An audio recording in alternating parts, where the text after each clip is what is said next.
परशुराम भगवान की माता एक बार पानी लेने के लिए नदी के किनारे पर गई और वहां पर एक राजकुमार को देखी। वह राजकुमार अति सुंदर था, इसी वजह से वह मन ही मन उनसे प्रेम करने लगी।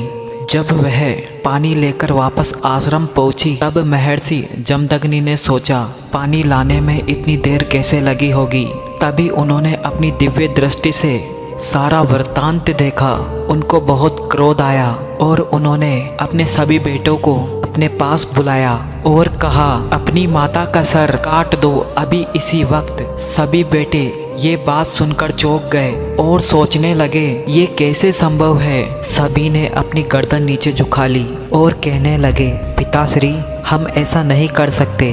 तभी वहाँ सबसे छोटा बेटा परशुराम आया और देखने लगा आज सभी एक साथ कैसे खड़े हैं। तब उनके पिता ने परशुराम की तरफ देखा और कहा बेटा तुम एक काम करो।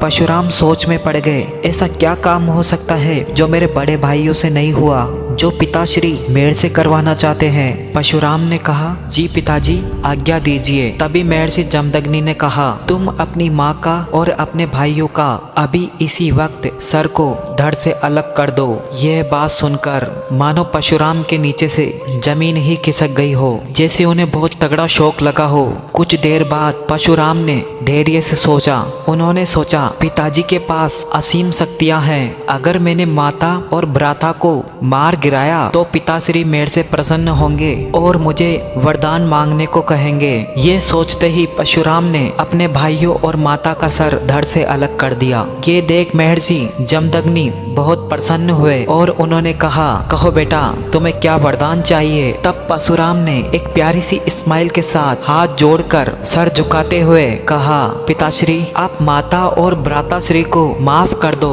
और उनके प्राण वापस लौटा दो। तब महर्षि जमदग्नि ने सभी के प्राण वापस लौटा दिए थे।